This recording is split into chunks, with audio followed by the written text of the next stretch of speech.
doing a little live stream. Thanks for joining. Today, we're going to cover the whole, we got a good one. Got a damn good show, right? We're going to cover Antifa in Atlanta. It's not so much that Antifa, they bashed the windows out of 3 businesses, set a cop car on fire. It's not so much that. It's not so much one of their members took a shot at a cop as they were securing the cop city. They're getting ready to develop that into a training ground for the Atlanta police. It's not so much all of that.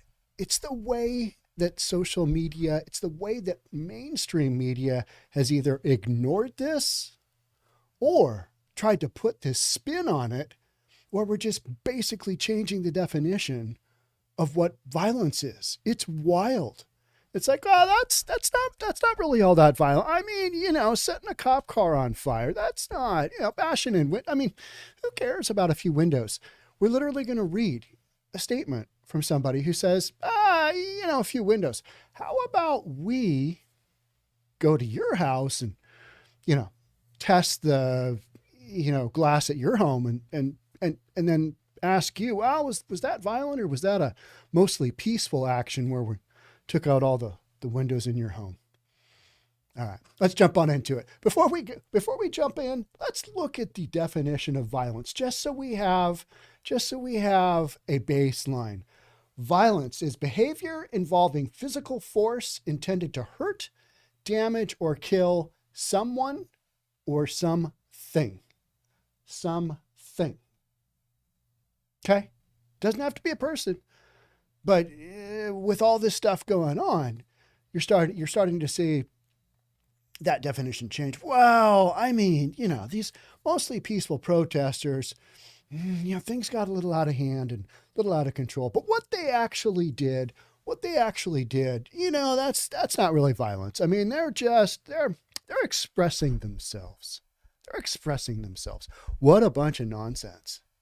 What a bunch of nonsense. When you bring rocks to a business front, this is on Peachtree Street in Atlanta. These are high rises. This is downtown Atlanta. This is their high rise territory.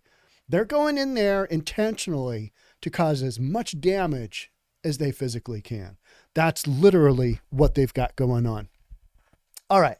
So let's jump on into breaking. Atlanta burns as Antifa riot after comrade shot dead by cop in autonomous zone gunfight. We're going to start off with Post Millennial because you've got Andy No in there, and he's he knows all things Antifa. So we're going to start with Post Millennial. On Saturday night, this past weekend, Antifa members took to the streets of Atlanta to throw rocks at and light fires outside of the Atlanta Police Foundation after the now suspended Atlanta Forest Twitter account called for a night of rage. So let's stop right there. So it's so interesting that on Twitter, the far left still has accounts, and yet other entities, slightly right of center, they've been cut off at the knees long ago, right? But you got a night of rage. What more do you need than that? And this is following the fatal shooting of one of their members, 26-year-old Manuel Esteban Pez Terran, who goes by a nickname. I forget what it is, starts with a T. We'll get to that too. But you know what I find so much of what I read here is like, these are kids. They get into these groups. They go down these roads. They've got nicknames. This guy happens to be non-binary. It's like they feel like they're playing a video game. Hey, let's live in tree forts in the forest outside Atlanta. Let's all go there. Because none of these kids, I think except for maybe one that had been arrested, are from actually Georgia. They're not locals. They're coming in from the outside. So, from my perspective, these kids are coming in, and by kids, I mean anybody under like 40, 45. These kids are live action role playing. They're LARPing at real life. And when you shoot at a cop, he's going to shoot back. And that's what happened in Atlanta. They were doing a sweep of this, the forest, the cop city is what they call it. They're doing a sweep of the forest. They found 25 different little encampment areas. These people this is Antifa. They're hanging out in the forest. They're making tree forts. They've been there for months. Things that we have seen, things that I have podcasted here personally, the acts of violence that they have done that led up to this. They threw a Molotov cocktail at a police car. We've seen footage of that. They didn't throw it very far. They didn't throw it very well. It hit a fence and fell wildly short. They burned a couple of homes that were under construction in the area down to the foundation. Just burned. They burned a dude's truck with him almost in it. The guy was like, yeah, it seemed like they wanted to burn it with me in it. I mean, he was there picking up scrap metal or something. The whole thing's just, a little sketchy. And they took a shot at a police officer, and the police officer shot back. I mean, it kind of seems like these guys think that they're playing a game, but then when real life, erupts as it does, you take a shot at a cop, they shoot back. They shoot back. And you know what? There's no reset button on the video game. It's all said and done. So then Antifa just got real worked up because, one of their members who, remember, this is still a myth. Antifa is still a myth. And, it's this loose collaboration of people. There's no real leadership. I think that's all nonsense. They only go to that when something like this happens so that they can say, well, there's really nobody that's in charge here. It's all just a bunch of individuals. We're a collective voice that somehow gets a couple hundred people all at once into downtown Atlanta. The post-millennial editor-at-large, Andy No, tweeted, breaking, far-left extremists and Antifa gathering for revenge against law enforcement in Atlanta over the killing of their gunman at their autonomous zone, smashed up businesses and set an Atlanta police vehicle on fire. So let's go back to the actual shooting itself. So you've got this 26-year-old kid in the forest. The police are coming through saying, hey, we need you to clear out. And the guy takes a shot at a cop and hits him. The guy's been in surgery. The police officer's been in surgery. So we know that to be a fact. And then the shooter was just immediately taken out. I mean, just that's kind of what happens. So what happened there? What happened there? Did this kid just, from all accounts, he seemed like a really nice kid. I know you're going to hate me for saying that, but all the stuff that I read, it did not sound like he was a hardened Antifa member. From Panama, his mom's in Panama City. His mom is under the impression that, this is just some nice environmentalists living in the trees. And that's the bottom line here is these are not nice environmentalists, living in the trees. These people have gasoline. They have to make bombs. They've got, guns. Clearly somebody brought a gun across state lines, took a shot at a cop. We know that because that is literally what's happened here. So you got a situation where the media is trying to spin it and you just can't really spin this. You can't spin it. And yet you can spin it with absolute lies. And that's the way it seems to me that this is going. And we're going to find that out before this podcast is over. So this one's probably I'm guessing we'll go for like 45 minutes here, something like that. And then I'm also going to talk about the whole, Steven Crowder deal. Yeah. Steven Crowder. Yeah. I mean, he's just, Steven Crowder versus the Daily Wire. Stop Big Con.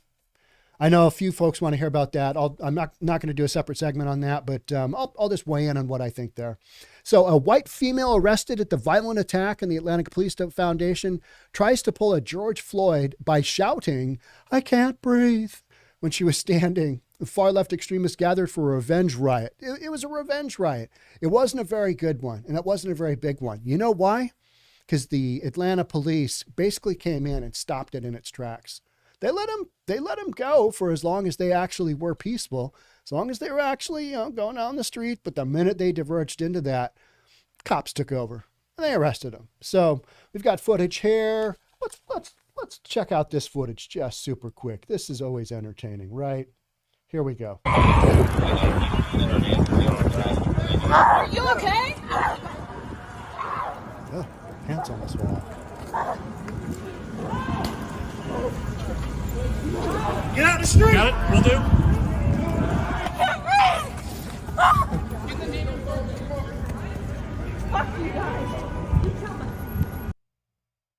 right, so that's, you get a little idea of what we're dealing with. Standard Antifa, just, trying to mix things up. Here's another video. Let's take a look at this one. AR style rifles.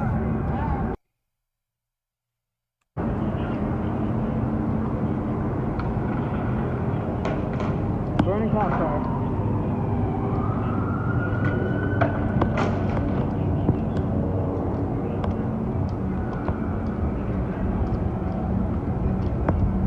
Got the police with the rifles.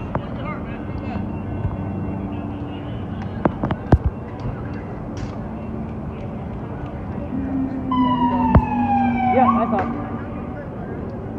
Police with AR style rifles. Sorry, I missed the cam on the first one. Let's go back. Actually, you guys don't. You guys can look that up and see the. Let's show the Antifa member. Let's just show the Antifa member. Are you okay?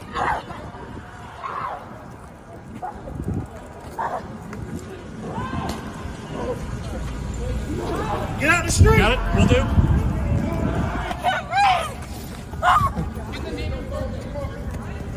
Fuck you guys. So yeah, we've got just our regular shenanigans from Antifa, with the exception of they just had one of their members killed because they were playing treehouse in the forest. And what are they really expecting to get out of that? Like, you're going to go protest in the forest, and I see their signs, but you know what's interesting is this training center is exactly what they asked for in 2020. We need police reform. Well, you've got to have police reform at a training center. That's how this works. So they're building a $90 million training center. This is where the police training is going to happen. And yet they don't want to have this police training center because it's going to take down the trees. I mean, it's wildly ridiculous is what it is. It's wildly ridiculous. We've got scenes of just, fire and crazy stuff going on. Let's see what else. Oh, this is a good one. Yeah, we're going to listen to this because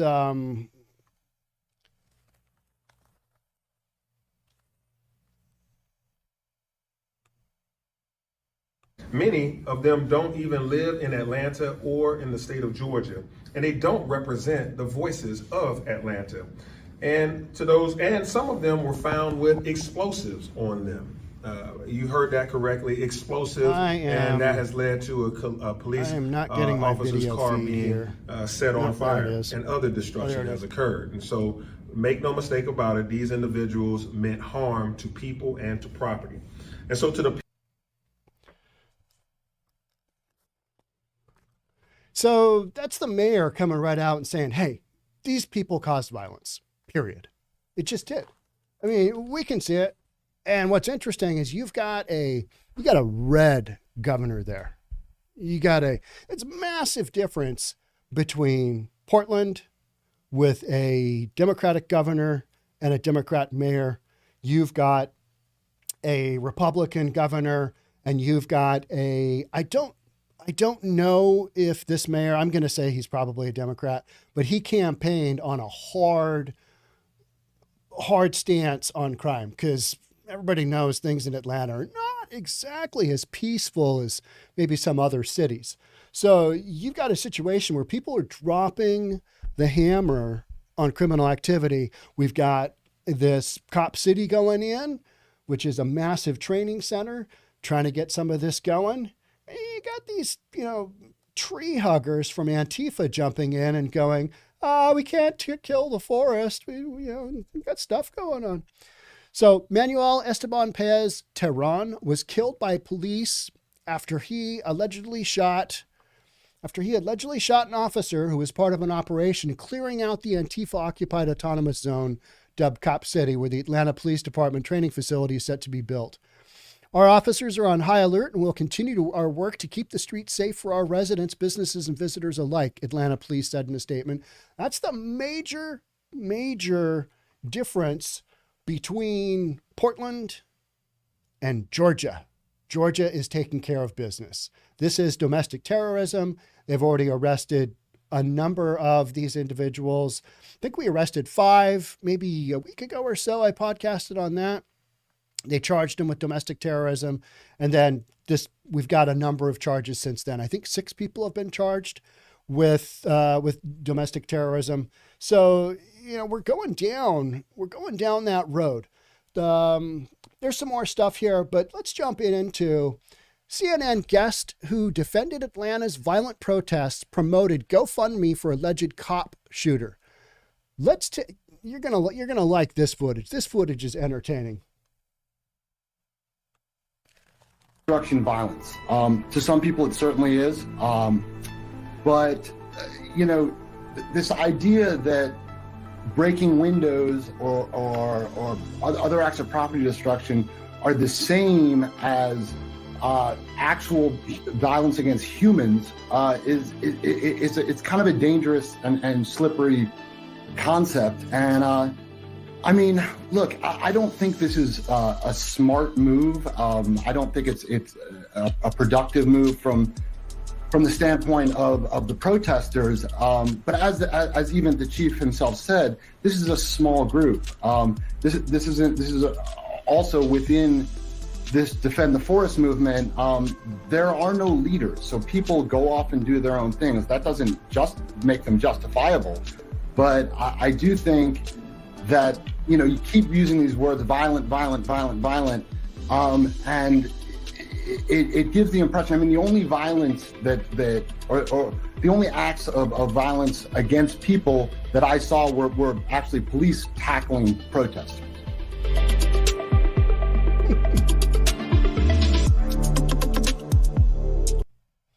Really? Police tackling protesters? Well, that's one way to see it. But as we read the definition earlier, yeah, things count too. So this is literally who CNN brought on to kind of explain what's going on. Just some dipshit who didn't really know what he was talking about. Social media users discovered that David Peisner, the freelance journalist who suggested on CNN that Antifa wasn't using violence during the Atlanta riots, supported the violent protester at the center of the uproar.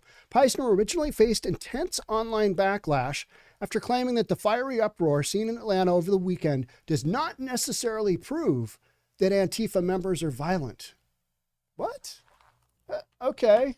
All right. Well, you keep using these words, violent. The only acts of violence against people that I saw were actually police tackling protesters. And it's kind of like saying, well, the only acts I saw were a policeman shooting, said individual. And if you only give that context and you don't say who shot at them first, then you've just got this wildly out of context series of events that you're posing as facts, which is the policeman tackled these individuals after they committed crimes. And that's kind of what the police do. That's just how this goes. That's life. Let's keep going here. And I'll read some of this and I'll show you guys some of this as you want it.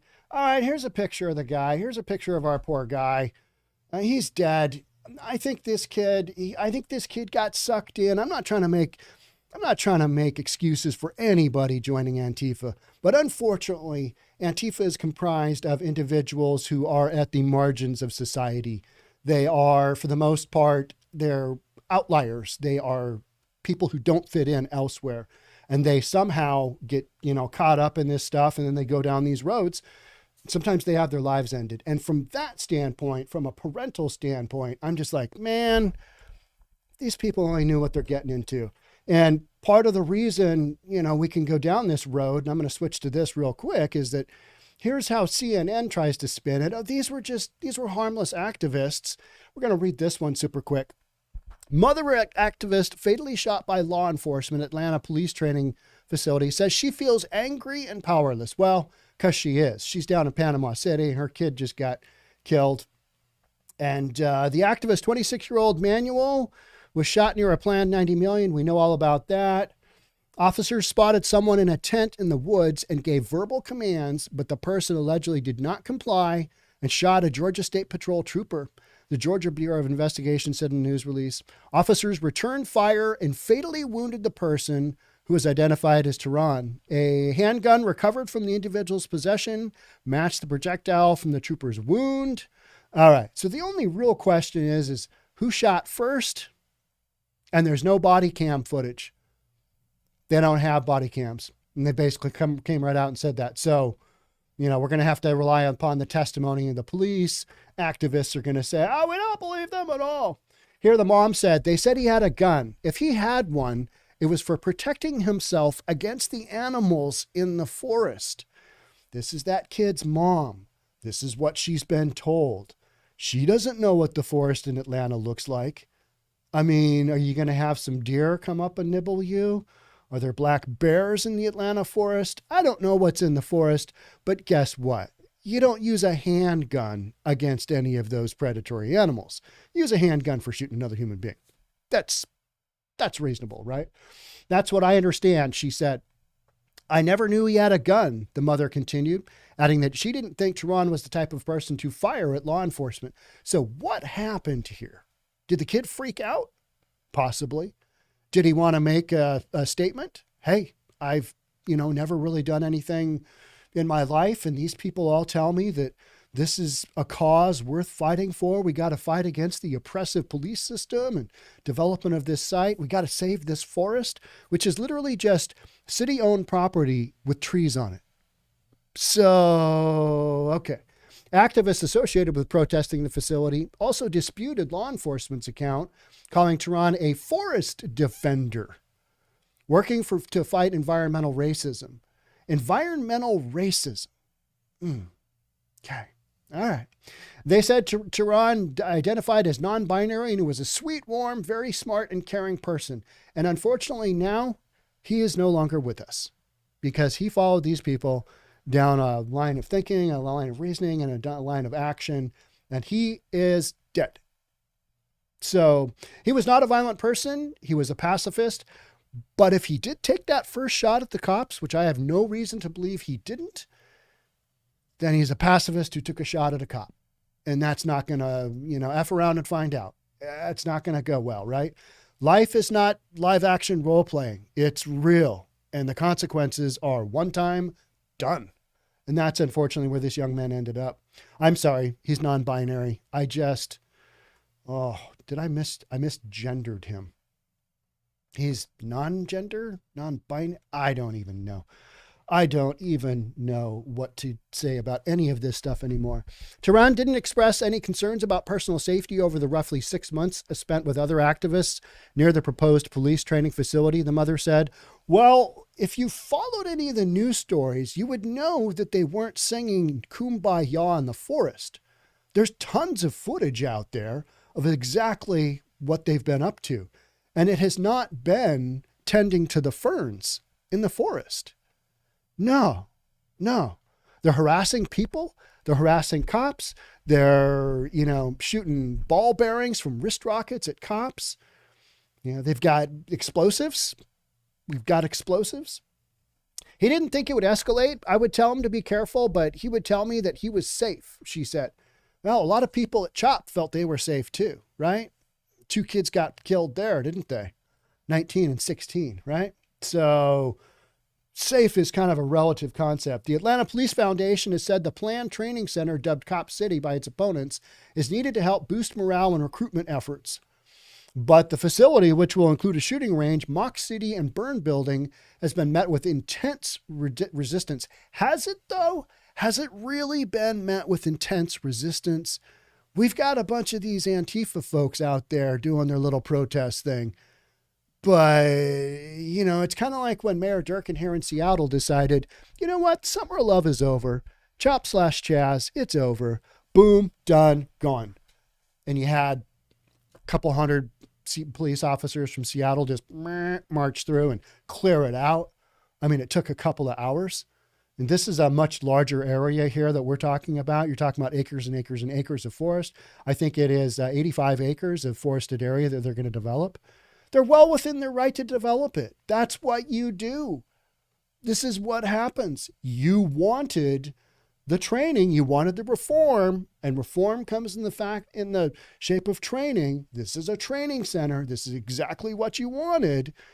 And now you're protesting because of, and then claiming it's not violent. It's wild. I'm sorry for the people who are angry, but I don't want to be angry all my life. That's how the mom kind of says it. She also says, I don't think violence is going to do anything, she said, telling protesters in Atlanta, do not throw stones. We need to walk together with candles. This mom is wildly out of touch with exactly what's going on. Wildly out. She lives in Panama City. She doesn't live anywhere remotely close to Atlanta, Georgia. So she's been fed this stuff, and I'm sure, Antifa's reached out to her and said, hey, say this stuff. We're going to go down these roads. We're going to talk about this stuff. And it's not going well, right? It's not going well. So I need to make sure that we don't have craziness going on here on the screen. Sometimes craziness just pops up and bites me right in the butt. Okay, so we are still there. Okay, so we're gonna go back. So protesters instigated a night of chaos upon the news that Tehran was killed by the police after he allegedly refused to listen to demands from authorities. So they went into the forest. They said, hey, put your gun down. Need you to leave. Need you to come out. They're basically doing a sweep, right? They're getting ready to develop this thing. He didn't. So we're not hearing a lot about that, are we? We're not hearing much about that at all. His nickname is Totagita. It's called Little Turtle. Little Turtle. All right. So what began as a peaceful protest spiraled into several hours of destruction.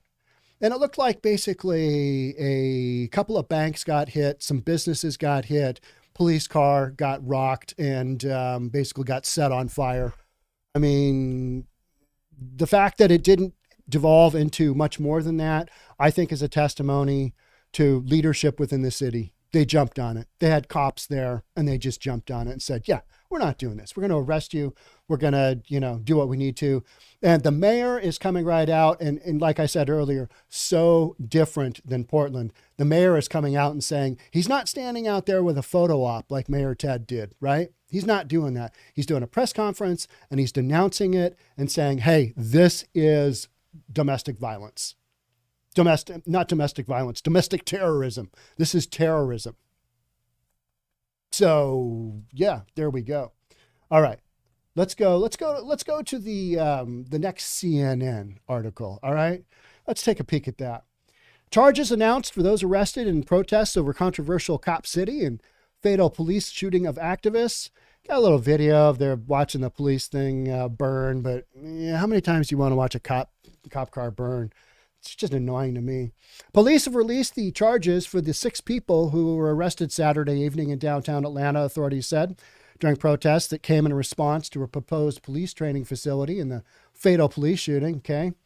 They each face 4 felony charges: domestic terrorism, arson in the first degree, criminal damage in the second degree, and interference with government property, according to police.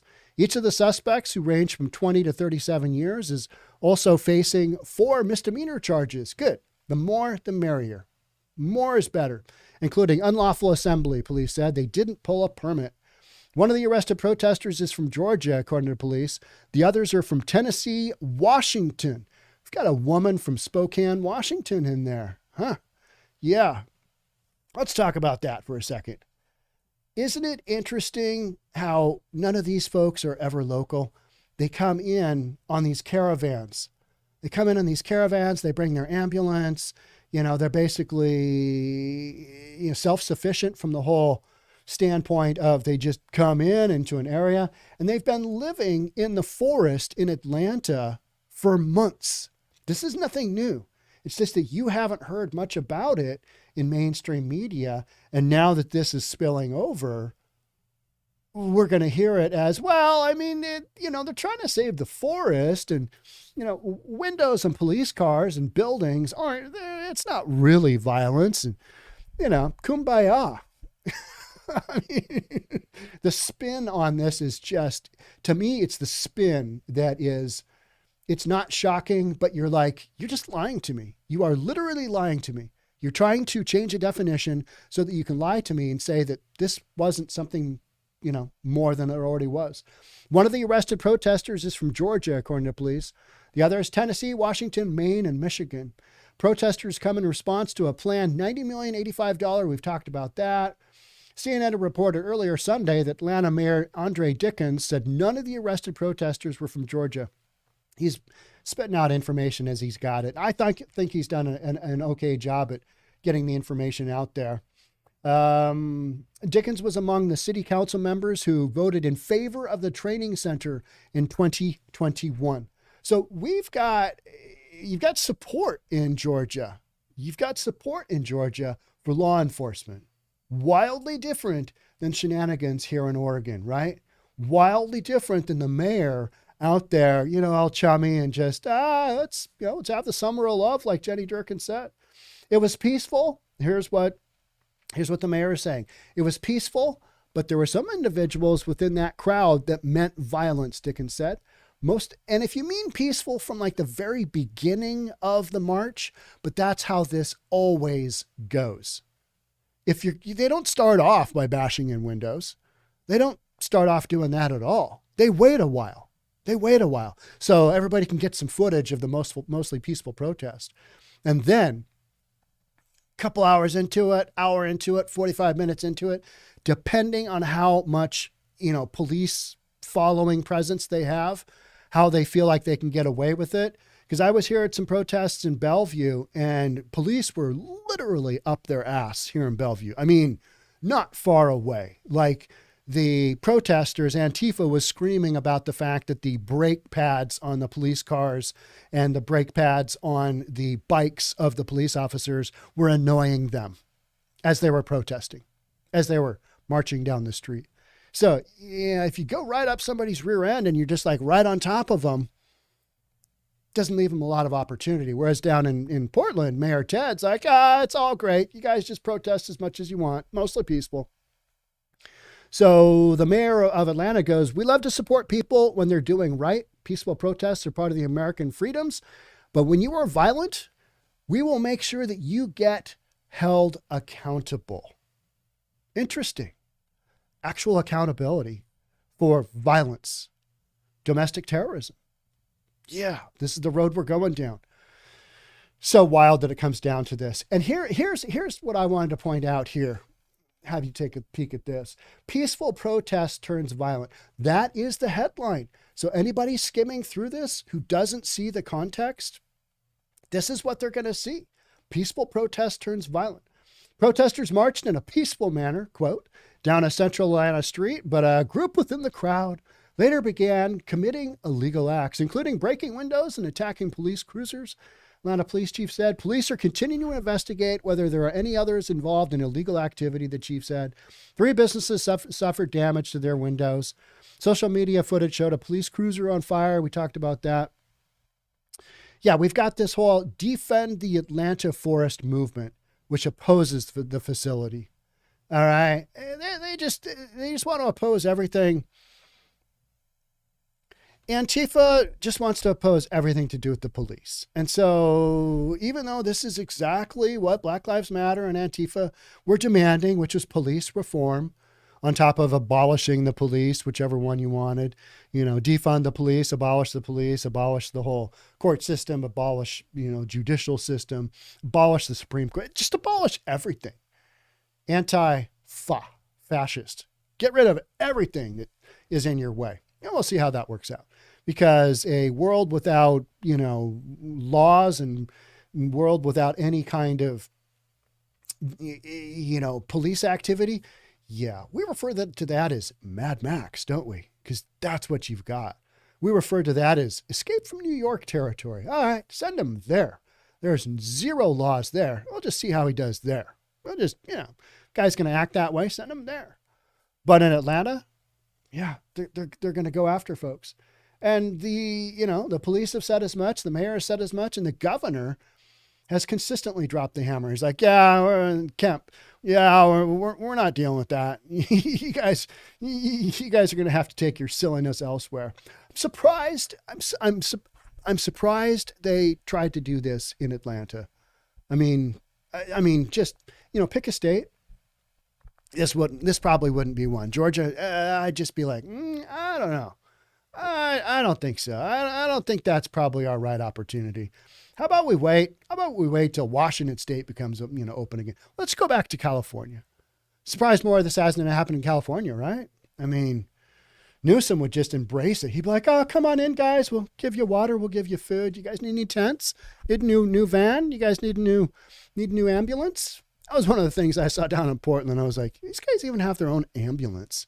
This is weird. It's wild that this is what we got going on. All right. I think that's it for this one. Oh, yeah. Here we go. Slain activist mother feels angry and powerless. This is between that headline. I'll show you that one. Between this headline here, slain activist mother feels angry and powerless, combined with this one here, peaceful protest turns violent. If you only read those two headlines, those two sub headlines within this article, you'd walk away with it for your next cocktail party thinking that, those guys that kid that got killed, that was terrible. He was defending the forest. He was hugging a tree with one arm, and the other arm he had on his firearm that he carried across state lines and shot at a police officer with. But don't mind that. Other than that, it wasn't violent. It was mostly peaceful. And the authorities will not identify the trooper. That's the next subsection, a controversial facility. So these are ways that CNN and the mainstream media are trying to spin this as, oh, that poor young man, he lost his life, hugging a tree. He's in a tree fort. These guys, they have literally come right out, and I believe they've got some kind of speaker that is coming, that is at these events, and he is speaking because he's pretty well spoken, and he's got his arguments lined up. And if you listen to his arguments without any context, you'd go, oh, well, these guys they just, they love the environment. We love the environment, so we're going to be behind these. And what you don't see is them lobbing Molotov cocktails, trying to basically throw a bomb at police officers and kill them. You don't see them doing that. You don't see them, taking the first shot at the cop.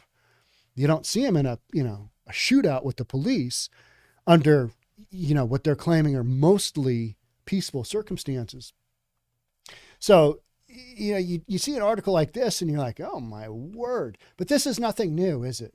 So let's talk about the controversial facility for just a second. The Atlanta Police Foundation has said the planned training center is needed. Okay, we knew that. Well, some critics of the project see it as a response to the 2020 police brutality and racial injustice protests. City leaders have said that the center will also help address police reform, but have not provided further details. Well, at what point, this thing isn't, they haven't even broken ground yet. And you're already up their rear end for, they haven't given us details on how the reform's going to go. You got to build it first, because apparently their existing center is, it's not going to do the job. It's not going to do the job. And so leadership is determined, hey, we want some reform. We need new training. We need more cops. This is the road we're going down, because everybody kind of within the whole Georgia system is like, more police needed, fewer police, hard no-go. We've seen how that goes. We've seen the dealio when you defund the police, and they've already got enough, battle. They've got enough battle fighting the crime that they've got on hand. So they need some more cops. And activists have also long expressed concern over the project's environmental impact. How about when you guys try and light the forest on fire? How about that environmental impact? What about that? I mean, that's not good for the forest, is it? The training center would carve out a chunk of forested land so it doesn't decimate it. Clears the area that needs to be cleared and fragment what local advocates hope will become a network of connected green spaces across parts of Atlanta and DeKalb County. These people are hopelessly ideological, and, they're misconstrued. There's just like, oh, we're going to go after this.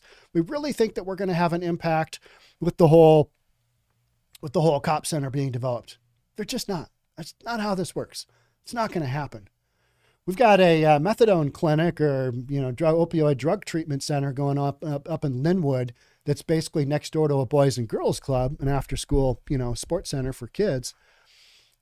Activists there, the protesters there who are basically community members, they're having some good luck because they're basically stating, hey, here's the reason this isn't good for the community. Here's what we're thinking. And they're marching doing that.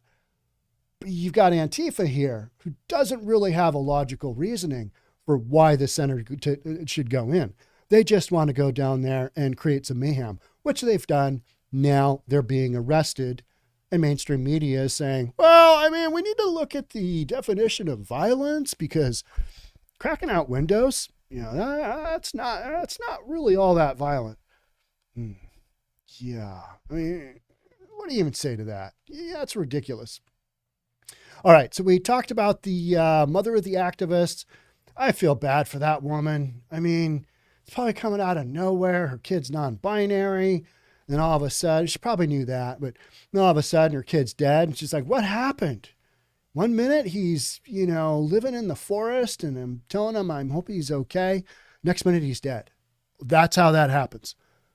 So, if you got a kid, you got a grandkid, you got whatever, getting involved in one of these groups, it's a slippery slope. This goes sideways. Ask the parents who had their kids' lives taken at CHOP because there was this idea that I won't get caught. If I shoot somebody else, I won't get caught. There's no cops around. Ask those parents how they're feeling now. It's not pretty. I mean, it is not. It's, not good. All right. Let's go to the New York Post for our last article here. New York Post has always got just kind of the lowdown. You're like, Daily Mail sometimes too. Fox. Let's read this one. Let's see what we got going on. Atlanta Mayor Andre Dickens labels anti-police riots domestic terrorism. Good. Absolutely good. Somebody's calling it the way that it needs to be. So this is from a little bit of that video I showed earlier when he just basically comes out and says it. Atlanta Mayor Andre Dickens on Sunday denied reports that the widespread protests seen there were peaceful. Good. He's calling it the way it is. And said that 6 people who allegedly traveled into the city with explosives will face domestic terrorism charges. Good, because that's what it is. That's what all that shenanigans during the summer of 2020 should have been. Domestic terrorism charges. You know what? Trump said as much. I'm not a huge Trump fanboy, but I voted for him twice. And you know what he said was, that's domestic terrorism. What are they doing? And everybody's like, they're peaceful. They're mostly peaceful protesters. What are you talking about? And then Trump said, hey, if you can't take care of your own city, we'll do it for you. We'll do it for you. And everybody just freaked out. That's when I ran down to Portland because I was like, this is weird. What's going on here? Dickens gave an update on the destructive Saturday night protest that followed the fatal shooting of a 26-year-old while speaking on a panel discussing crime in American cities on CBS Face the Nation. That's why this was kind of important. He basically told the nation, hey, here's the deal. Here's what you got going on. And it's not this peaceful thing that you're seeing on CNN. Activist Manuel Esteban, okay, we know, was shot and killed. Cut out that long. That was terrible, wasn't it? Tehran was asked to move out of the woods, and then he was shot, fatally shot. Tehran's death has sparked a wave of destructive protests across the city. Yeah, let's talk about that for a second. They had another one in Michigan, had a couple other notable ones elsewhere, but for the most part, they were physically on top of most of that stuff. So not a ton else there. The Democratic mayor, okay, he is mayor of Atlanta's Democratic mayor, but he's a hardliner on law and order, right? Noted the protests had started out peacefully, but were thrown off track by a group of 6 people. It only takes 6, right? That's how this always goes, right? That's always, we'll keep reading there, but that's how this always goes. There's a small subgroup so that the whole group doesn't get arrested. There's a small subgroup that gets in there. If you Google some of the footage, I think one of the Atlanta stations has some really good footage of these members of Antifa throwing rocks at the windows. And what was so interesting and entertaining for me is both of my boys played baseball. Both of them were pitchers at one time. They taught the kids how to throw. And let's just say that none of these members of Antifa knew how to throw. The rocks would come bouncing back at them. Literally in this footage, you got all this chaos and mayhem going on. These kids are throwing rocks at the window and it's coming bouncing back at them, and pick up the rock and throw it again. And they just don't have any velocity. They're taught to wind up. They weren't taught to put their core into it because they never played sports. Right? I mean, these are rejects. These are rejects. So Dickens said the violence stopped once those 6 individuals were arrested, adding, it should be noted that these individuals were not Atlanta or Georgia residents. I think one of them was. Those who were arrested will face a variety of charges. We talked about that. Most of them traveled into our city to wreak havoc. And so we love to support people when they're doing right. Peaceful protest is part of the American. We've read about that. But when you're violent, we'll make sure that you get held accountable. I am all for that. I am all for that. And could you imagine if this was the Proud Boys doing this stuff? Could you imagine the outrage? I bet you I'm one of the few podcasters right now live streaming this. You know why? Because all the other big guys have pretty much put out a post over the weekend or whatever. And there's only a handful of us doing this kind of thing. There's only a handful of conservative media. And by conservative, that means middle of the road. And you just don't have any coverage of this kind of thing because you just don't. There's not that many people talking about it. And so when I bring this up with friends, family, you know what I get most of the time? And they're like, what's that? What happened? What do you mean? What do you mean there was something down in Atlanta? Oh, there's Cop City and they're living in tree forts and running around burning houses down to the foundation, taking people's trucks and burning them up and trying to set the forest on fire. And people just look at me like I'm just from another planet. No, this is happening in a, area outside of Atlanta. They're going to build this big police complex and they've called it Cop City. And people are like, what are you talking about? Could you imagine the Proud Boys in that forest and they were protesting? I don't know. What would they be protesting? Whatever. Oh, CNN would be all over it. They would have a news bite for every little thing. You were the lead Proud Boys librarian in the 2nd grade. Tell us what his actions were like. Was he an abusive person back then, as we've seen his actions in the forest as well? What can you tell us about this individual at age 8, even though he's now age 32?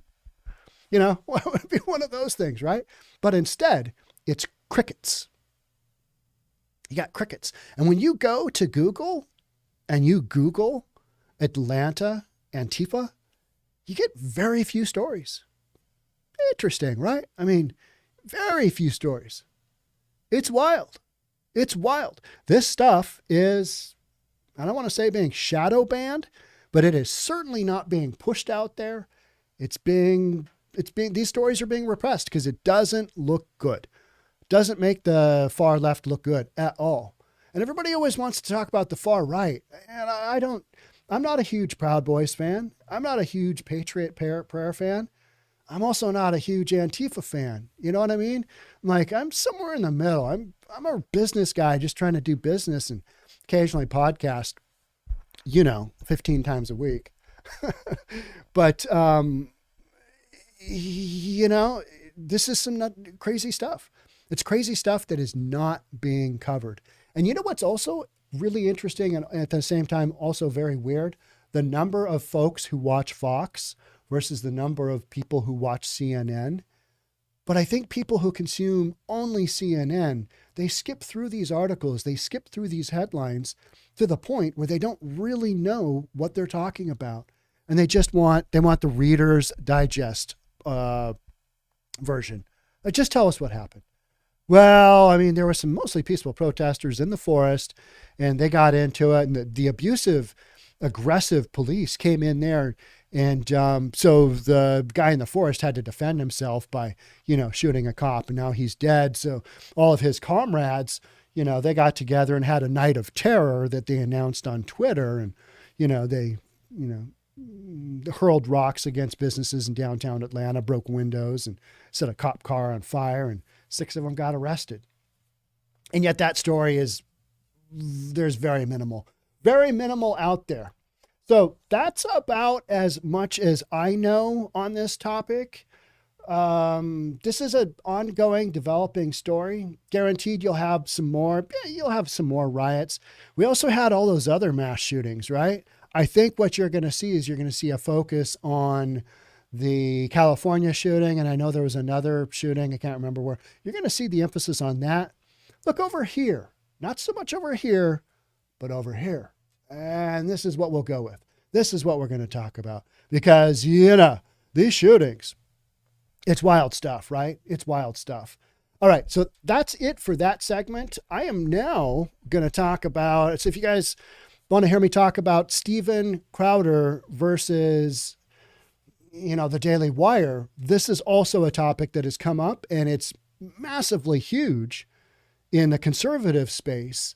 And I spent a lot of this past weekend analyzing all the different videos, not from the standpoint of who's right and who's wrong, but there is so much information out there. And that's what I'm going to talk about. What's wild about this story is that the conservative voices are literally transparent to the point where they read the contracts.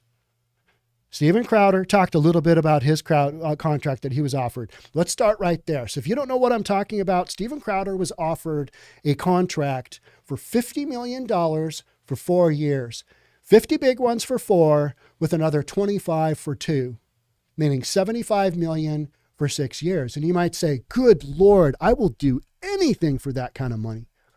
Here's what you're not asking is, how much traffic does he drive in? How big is Steven Crowder? This was an offer. This was a term sheet offer, non-binding from the Daily Wire. Okay. Who he's worked with before.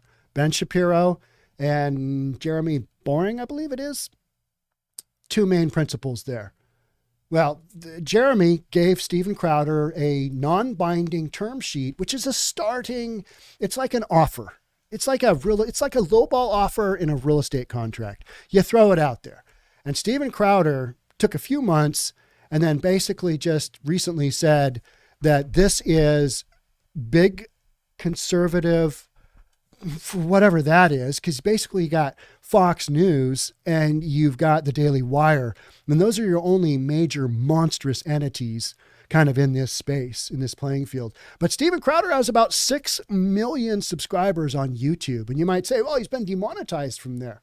He has, but he drives traffic from YouTube to his mug club and to his private subscription services, right?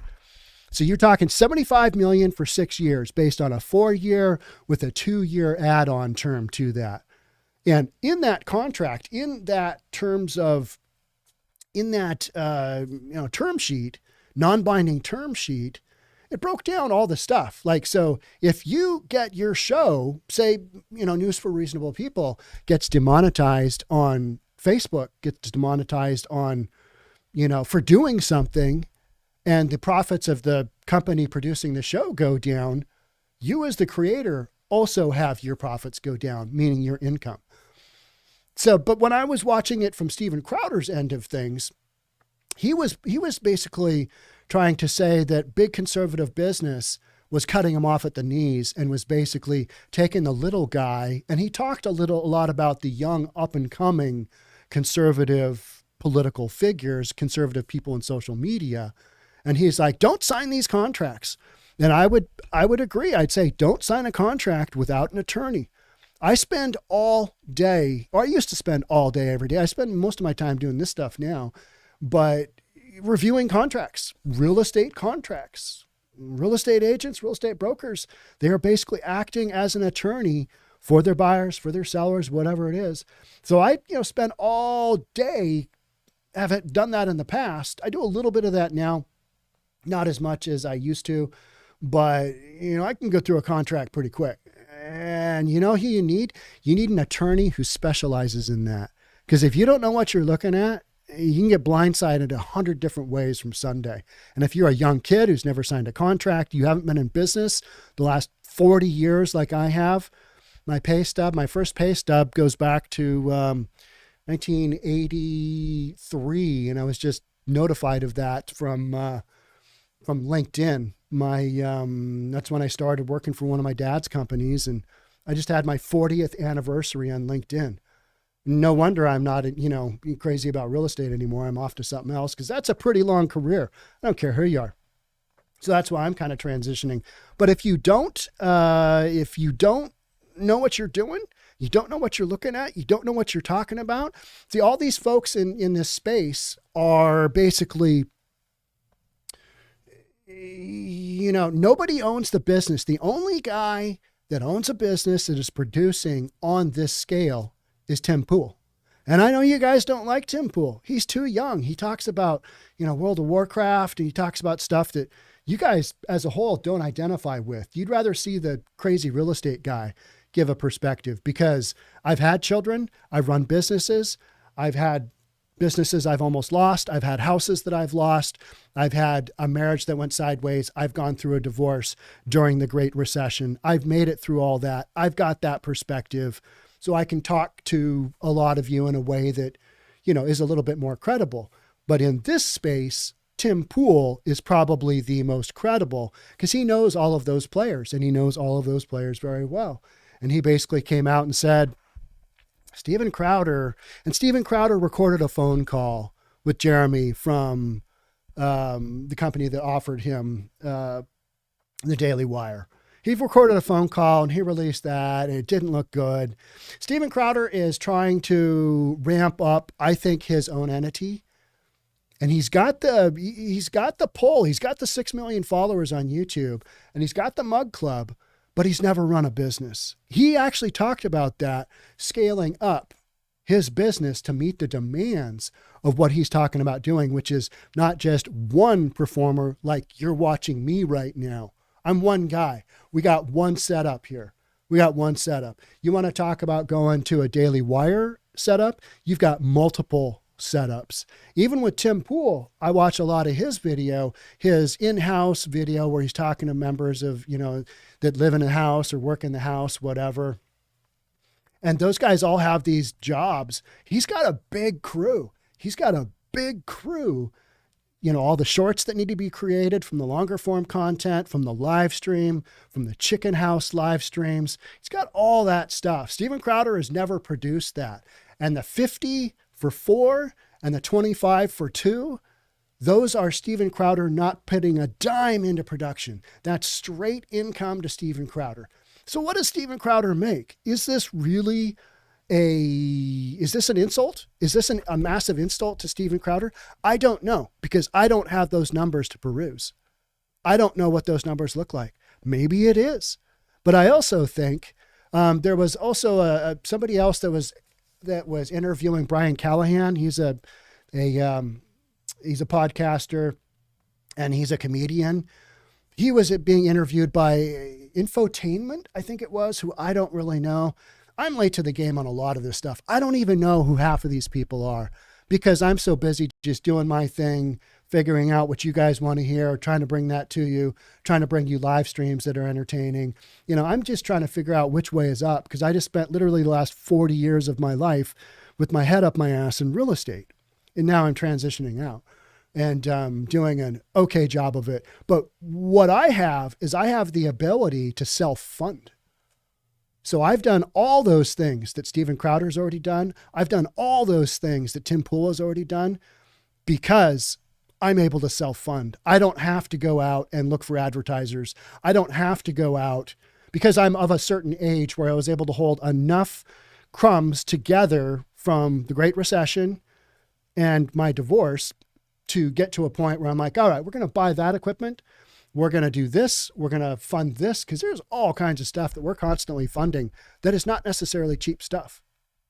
Because this is not a cheap show to put on. News for Reasonable People is thousands and thousands of dollars on a monthly basis, which pales in comparison to the Daily Wire's budget, which pales in comparison to Steven Crowder's budget at The Blaze, because he's just fully being produced by, The Blaze. And even though he's been demonetized on YouTube and he constantly talks about that, He is so good at driving traffic. And that's exactly what I've done. I am now driving traffic to my subscription service. A lot of that is because I am not able to show the content that I want to show on mainstream media because they view it as problematic, troublesome, violation of terms of service, violence. Can't have that. It's like, oh, okay, yeah, but this is the news story. I'm literally reading the news and you guys are demonetizing me. You're censoring me. So that's why I did the whole subscription thing. And to get away from the influence of big social media in any form, shape, whatever. That's why you don't see advertisements other than what YouTube sticks on. I haven't taken on any of those because then you are dependent upon those entities to basically, for lack of a better term, you suck on their, what. That's what it is, right? And Steven Crowder is talking about if he went down the Daily Wire route, they're going to have 5 or 6 commercials per episode. And let's talk about his workload there for a second, right? It's going to be 192 episodes a day. A year. 365 days in the year. 260 days on average are what most people work, I think. That's with 4 weeks of vacation and a whole bunch of time off for Steven Crowder to go do his stand-up comedy. That's what he likes to do. It's like Joe Rogan doing a stand-up comedy. What the F does that guy need to do stand-up comedy? It's at the core of what he does. Kind of like real estate for me. It's at the core of what I do, and I'll never leave it behind, but it'll become less and less important. But you always want to have it in your corner because that's what you started with, and that's what you're probably decent at. Some would say that Rogan's a better podcaster than he is comedian. I don't go out of my way to watch Rogan as a comedian. I think he is funny, but I think he is far funnier on his podcast, and he is just making the most outlandish comments that actually make sense, that everybody else is like, he's got the #1 podcast in the world. We can't have him saying that. I think that stuff is great. But Steven Crowder is going to have the ability to, 192 episodes. All right. But then they also went through in that term sheet, they went through, okay, if you get demonetized here, you're going to lose 20% of your income. You get demonetized here, Twitter takes you off. All right. Because we know that when one of these entities goes down cancel culture, most all of them do. So if you did something that has all of this, you're being taken off the air, the company that produces you, the entity that is responsible for hundreds of staff members, maybe thousands, I don't know what the Daily Wire has. I would guess it's in the hundreds. That's a machine that needs to keep going, that needs to keep producing. It's a business. And what I took away from Steven Crowder is that either he didn't care about that business aspect of it, or he's going to blow over it, or he just didn't know. And that's what Tim Pool came out and said. He came out and said, I think Crowder doesn't know how much it takes to produce a show like this. And I don't either. I know how much it takes to produce a show like this that you and I are talking about, and it ain't cheap. It's not cheap. You start looking at all the stuff, you're like, good Lord, is this worth it? And that's what everybody kind of goes through. All right, so should I sell out? That's what everybody's thinking. So from my standpoint, that's why I've gone down the roads that I have. Yeah, is my subscription, growing slowly? Yeah, of course. And we know why. It's not that hard to figure out. So let's do an end route. We're going to go over here. We're going to do that. That's why I'm putting some of my content on, put a lot of it on Rumble, put a lot of it on Discord. You've got to, you talk about, an investment world, you've got to diversify. And so that's essentially what I've done. Not all of your eggs are in one basket. But in order to be able to do that, you've got to have the budget and the ability to make those moves. And these younger content creators, they don't know how to do that. So they could hook up with a Steven Crowder and just go with him. And that is, to me, what he was looking for. He is looking for a younger generation of content creators in the conservative space that he wants to go out there and just roll with. Okay, That's fine. But what I would say there is Steven Crowder hasn't run a business. He probably knows the ins and outs of what the business looks like from the book standpoint, but actually running a business is a wildly different concept. Because you either run out of money and the show stops, or you got to borrow, or, you're going to have issues. You're going to have major issues like that.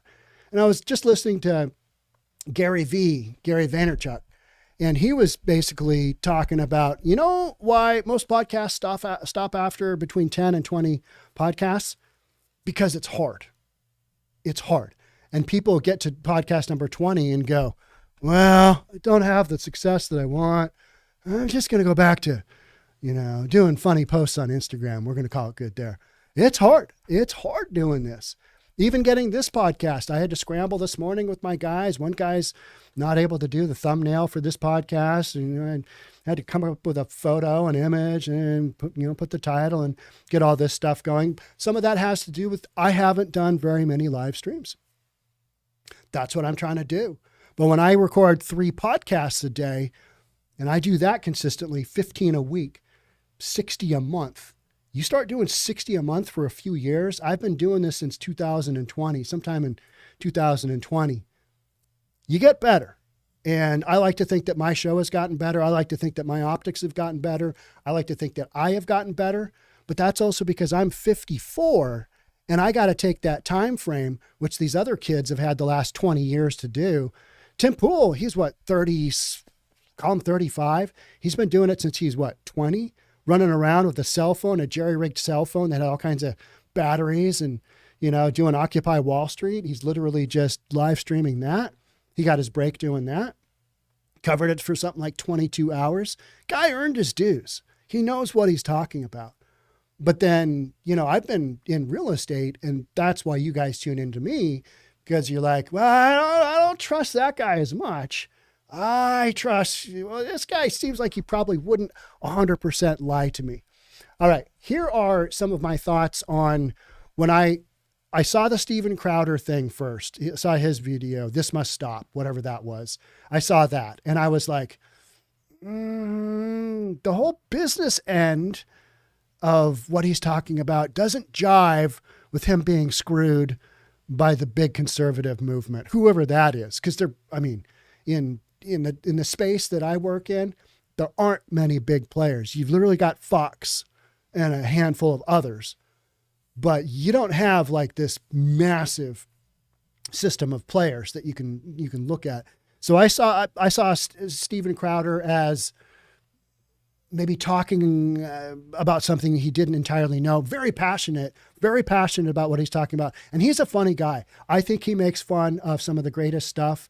And I think that he has created a space that is drastically needed, but nobody else does. He's also taken an incredible amount of hits for doing that. When I saw the Ben Shapiro and when I saw the Jeremy Boring, I think it is, the guy that this is all about, the other partner of Ben Shapiro at the Daily Wire, I thought, this guy is reading through a contract paragraph by paragraph, explaining why they're doing what they're doing. My bullshit meter didn't go up. It was like, okay, all right, I'm watching this. And then I went back and I looked at Steven Crowder's. This is not saying either one of them is right or wrong. I looked at Steven Crowder's and I was like, all right, he's giving us kind of piecemeal of what we need to know. Whereas this other guy is pretty much disclosing everything without the redacted black, that you do in a contract. And that was not a contract. That was a term sheet, right? So you've got that going on. I watched a bunch of other folks and I like all of these people in this space. I do. I get something from all of them. I understand things that, I should be following other real estate guys, but that's not where I'm at anymore. I'm just no longer doing that. So I got to follow these other guys. And so I looked at the black conservative. I looked at Officer Tatum, I think it was, because those guys can say things that other people can't. Right? I mean, those guys can openly talk about things that we can't. I looked at a handful of other people to get a perspective on what's going on there. And bottom line is I think Steven Crowder's at the end of his contract with the Blaze, and he's looking for, what else is out there. And I think he took this opportunity to try and jumpstart maybe his new entity And I think it's probably going to backfire on him. And that's unfortunate. But, you know, it's a try for. One of the guys that I was watching said, the guy with Brian Callahan, getting back to that guy, Infotainment, I believe it was, he said, hey, this was a first offer. This was a non-binding offer up sheet. You always come back with a counter. And Crowder came back with a highest and best. He came back with a final. He said, no, give me exactly what you're going to pay me, top dollar. That's all we're doing here. That to me is kind of a dick move because there's back and forth on this stuff. You negotiate this, you negotiate that. Tim Pool talked about that. Ben Shapiro talked about Tim Pool talking about that you have a back and forth and it either works out or it doesn't. We have a lot of deals here at Summit Properties Northwest where I see all the emails go back and forth and people try desperately to get a deal together, mainly the real estate agents, because if it doesn't close, all their work is for naught. But that's just how real estate goes, you know? Independent contractor, you eat what you kill. That's kind of what I love about real estate as well. It's like, well, you sucked it up this month. You made nothing. How's that working out for you? Guess you need to go out and work a little bit harder. That's just how it goes. But Ben Shapiro was talking about, hey, Tim Pool and Daily Wire negotiated back and forth. And at the end of the day, they couldn't get something together. So no harm, no foul. They each went their separate way. And Tim Pool is, you know, he's recognizing, all right, I bring in this many viewers. I have this much ad watch. I have this many hours. I have this many subscriptions. And he has to make an analysis based on that. And the Daily Wire does the same thing on Steven Crowder. All right, he's got this. He's got this. We're doing this. And they got to analyze their downside because otherwise they're just bringing a performer on, a content creator, and they're just paying them a blank check and saying, hey, go for it. We'll take all the risk. You do your thing. We'll take all the risk. And that, unfortunately, is not how business works. It's a negotiation, right? You got it from both sides. So I don't want to sound like unhappy, angry business dude, but if you also look at the players in that field, they're all in their 30s. Are any of them even in their, I mean, Dave Rubin's in his 40s, right? I think he's a little bit younger than I am. Joe Rogan, but Joe Rogan will never talk to you about the business other than, hey, if you're independent and you're getting there, I've heard him talk about this with Bill Burr. Don't sell out. Don't take a contract with some other big entity just because they're promising you the world. And that's a lot of what I do as well. It's like, all right, I could probably take News for Reasonable People. I could move it on to a much, much larger entity, but screw that. Why? Why would I want to do that? I'm getting where I need to go, all on my own terms. I don't necessarily know what I'm doing, but I'm doing it. You know what I mean? People are like, Sean, what's your end goal? I'm like, I don't really know here. What should I do? What do you think I should do? And people are just like, oh my gosh, he doesn't have a game plan. No, I have a game plan. It's just fun to have with people, right? So, you know, the guy with Brian Callahan, he's like, this is a massive offer. And you go back and forth. You go back and forth, back and forth, back and forth. You might counter 10 different ways and still not come to, might not come to terms. In real estate, it's called, mutual acceptance, MA. And you might not get there. And in that case, no harm, no foul, because you know why? You're probably going to need to work with that person. If you're in real estate long enough, there's only so many players and you don't want to burn a bridge. And so you say, hey, it was nice working with you on this one. I'm so sorry we couldn't get it together. We couldn't get it together for our clients. Love to look forward to, working with you on the next one. And each one goes away thinking, crap, I just lost 22 grand in commission. And, I do the same thing. I'm like, well, I just lost 20% of 22 grand of their commission. It's like, okay, but you're in business long enough. You're going to have those things. So Steven Crowder, I think, didn't quite get or didn't want to get maybe because he's drumming up business for his own entity, whatever that is. So look for Steven Crowder to do something. Don't look for me to do anything other than what I'm already doing. And what am I doing? You can take a peek and see exactly what I'm doing. Here is News for Reasonable People. This is our website. Got our member content over here. This is member content that for one reason or another, and oftentimes it is not obvious. And we've also got, our regular content as well. We've got our latest news. We've got this live stream is on there. You got everything on there that you need. But the main thing that you're going to see here is just stuff that I can't post elsewhere, that I'm not able to, because I will lose the channel. And so often, so $10 a month, it's got some cool content. And I keep saying there's going to be more stuff, but there already is. If you want to go in there and take a look. And I understand that people, oh, wait a minute, I never showed you. You don't really care. But yeah, this is what we've got going. This is the members only section and News for Reasonable People. This is all the stuff. We got pages of this. And that's where some of my best content is, as far as what you guys want to hear, but I can't show it elsewhere. It's $10 a month. If you love what I do, if you are flat ass broke and you are on a super thin margin and you really are dying to see what that content looks like, hit me up. Hit me up. We'll work something out. I am not unreasonable. I am old enough where I'm just like, okay, yeah, it'll come back to me. But the majority of players in this field are in their 30s. They are big swinging dicks, and they're at their prime where they're like, I need to get all the money I can because my future. And I was like that when I was their age, but I'm older now, and I'm kind of like, that's a lot of work. And I already got this thing going on over here. So I'm not going to go quite as hard as you guys who are just in the scrum.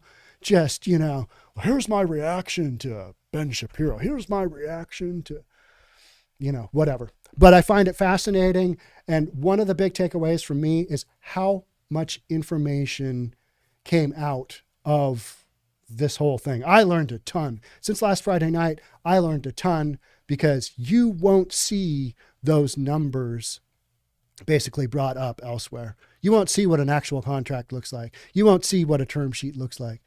People in mainstream media don't do that. But these guys, I believe, they're putting it out there, not because necessarily they wanted to, but because Steven Crowder kind of forced their hand. And then people are forced to talk about it. Like, okay, here's the thing. Here's the deal. And that's why it was such a big deal that Elon Musk, champion of free speech, took over, Twitter. I'm not a huge Twitter fan, but a lot of reporters are. A lot of people who actually report the news. I report my opinion on it. So that's a wildly different thing than what we do. But then I call it news because it reels people in, and that's what we do. Plus, it made sense because that way I can cover a whole bunch of extra stuff. So, all right, that is about it for me. I'm going to spend some time here looking. I want to look and see what you guys are talking about over here. I don't have my. See what you guys are saying. People are talking. Yeah, Crowder is Canadian. He is Canadian, isn't he? Things are a little different, aren't they? But does he live down in Dallas? I think he does. Austin, maybe? Everybody's either in Texas or, I gotta move this bad boy over here. Sorry, folks. Okay. Oh, there we go. Okay, so I wasn't able to see what you guys are talking about. I'm just gonna go through here. I will read some comments. We'll talk about it and see. We got soldiers for Soros. That's true. God bless America. Yep. All right. The chat is not for reasonable people today. Enjoy sniffing each other. Bye. Okay. We got some angry folks in there. And Hunter offers the free cat crack pipe as well. What's not to like? All right. Mercury, were you out of control? Maybe so. Who knows? If only they were chanting to hang Mike Pence, everything would have been fine. Yeah. See, almost comment like that can get you taken down. So that kind of looks at, he sniffs at your private parts like a dog. That's not good. We can't have that. But he does, doesn't he? Talking about our fine, fearless president. We'll skip down to the end. Right-wing Nazi channel. Crowder, Shapiro, Beck, Alex, all egomaniacs. They really are, aren't they? They really are. And you know what? Most real estate guys are as well. They really are. They're massive egomaniacs. And it's because that's how they get everybody to do their bidding. And when you run a show that big, you don't want to be, the reasonable, understanding, care guy. You got to be just drop the hammer. That's where I don't really fit into that because I'm not really the big, huge egomaniac. I get on here and kind of talk about my own thing. Somebody says Crowder taped his own guy, kind of sneaky. He taped the guy from, he taped the guy he got the contract from, is who he taped. He taped a personal conversation that he had and then, basically released that. Not good. No dual citizen in government, natural only, like our food. All right. From what I understand, both sides, Crowder would have to produce those 190 some odd episodes on his own dime. No, they were covering the entire cost. And so Crowder was basically getting paid $75 million over 6 years if he took that extended contract. And that is why, from my understanding, from Jeremy Boring, that is why they had the clauses in his contract where they're saying, hey, if the company makes less money, you're going to make less money. Because if you make a mistake and you get caught, something happens, we'll defend you to the best of our ability. But the bottom line is, if you pull some stunt and you basically get demonetized or you get ixnayed, then Daily Wire is saying, here is how this is going to impact you. And Steven Crowder took that as, hey, they don't want me to say certain things because I'll get demonetized. He is already doing that, just like I did by saying, hey, I can't really talk about some of this stuff, but over here I can on reasonabletv.com. That's where I can. And that's where I am doing it. So we all know that we're being censored. It's how smart do you do it in a way that you do it. And with Steven Crowder, unfortunately, his whole shtick is tied up in that really kind of that humor, right? That humor that some people take as not being reasonable. Let's see what else we've got here. Crowder taped his own guy. That was brutal. So red pill or blue pill, Mr. Anderson. Okay. Most all of this Canadian or dual citizenship in media and government. He's quite the dick for being Canadian. He is quite the dick for being a Canadian. And I think that's part of what makes him funny. I like the guy, but he also, because he puts himself out there, but he also takes some risks. And I think this is one of those risks that maybe went sideways on him. I think this is a big swinging dick in your 30s, you're maybe mid to late 30s, and you don't understand the consequences for how that's going to look down the road. Whereas an older guy would go, okay, I could probably get XYZ number of people to follow me, but is it worth it? Maybe I just hunker down, do my own thing. And that's kind of what I always come down to at the end of the day is hunker down, do your own thing, let all of this just go past you. And then, you're left standing when a whole bunch of other guys have gone by the wayside and you're like, I'm still here. Look at me go. That's kind of where I want to be. All right. That's about it for, 75 million over 6 years. So 50 million for 4 years, 25 million for 2 years, and 192 episodes per year. And they gave him the ability, if he needed time off, he could go do whatever he wanted. So yeah, and you guys are getting into a bunch of stuff, kind of crazy stuff there. And there will be no second offer. Yeah, might not be, probably won't be. That's probably absolutely correct. All right. That's it for me. But, I'm trying to do a bunch of live streams. That's what we're doing. Makes it more of a live show. Thank you so much for being here. I'll catch up with you in the next one. Thanks again. Bye for now.